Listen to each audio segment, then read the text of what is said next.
কখনো কোনো অভিজাত বারে বসে আয়েশ করে বিয়ারের গ্লাসে চুমুক দিচ্ছেন, কখনো 5 তারকা হোটেলের লাউঞ্জে বসে সারছেন বৈঠক, আবার কখনো বিলাসবহুল ভবনের ছাদে আপন মনে হেঁটে বেড়াচ্ছেন, হাতে দামি ঘড়ি আর পরনে স্টাইলিশ পোশাক।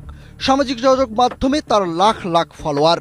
প্রথম দেখায় যে কেউ তাকে মনে করতে পারেন রূপালী পর্দার কোনো নায়ক কিংবা কোনো রাজপুত্র। কিন্তু না, এই চকচকে ও বিলাসবহুল জীবনের আড়ালে লুকিয়ে আছে এক ভয়ঙ্কর অন্ধকার জগতের গল্প।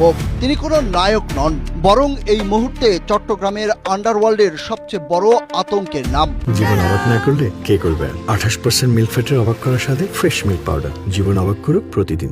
তিনি মোবারক হোসেন ইমন ওরফে ডেভিড ইমন। চট্টগ্রামের বায়েজিদ বোস্তামি, পাঁচলাইশ, পতেঙ্গা কিংবা খাতুনগঞ্জের ব্যবসায়ীদের কাছে এখন সবচেয়ে বড় আতঙ্ক ডেভিড ইমনের একটি হোয়াটসঅ্যাপ কল। গত 1 মাসেই বিভিন্ন ব্যবসায়ীকে হুমকি দিয়ে এই চক্র হাতিয়ে নিয়েছে 1.5 কোটি টাকারও বেশি।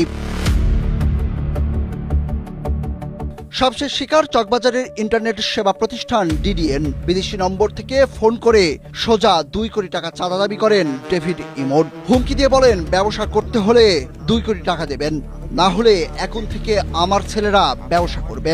এই হুমকির ঠিক 2 দিনের মাথায় সিনেমা স্টাইলে দিন দুপুরে 30 থেকে 35 জনের একটি সশস্ত্র সন্ত্রাসী দল হামলা চালায় সেই অফিসে।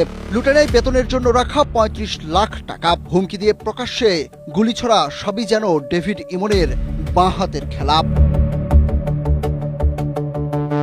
কিন্তু প্রশ্ন হলো, চট্টগ্রাম কাঁপানো এই নতুন ডনকে কেন ছুঁতে পারছে না পুলিশ?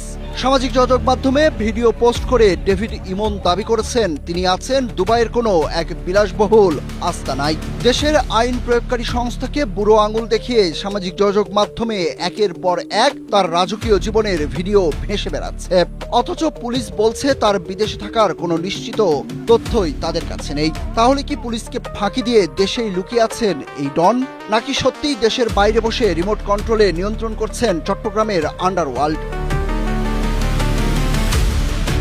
আইন শৃঙ্খলা রক্ষাকারী বাহিনী যখন বলছে তাকে ধরার জন্য অভিযান চলছে, তখন সাধারণ মানুষের প্রশ্ন একটাই, চট্টগ্রামের এই নতুন ডন ডেভিড ইমনকে কি আদৌ পুলিশ কখনো গ্রেপ্তার করতে পারবে, নাকি আন্ডারওয়ার্ল্ডের এই ডন চিরকালই থেকে যাবেন ধরাছোঁয়ার বাইরে? Suraj Ahmed, Asia post.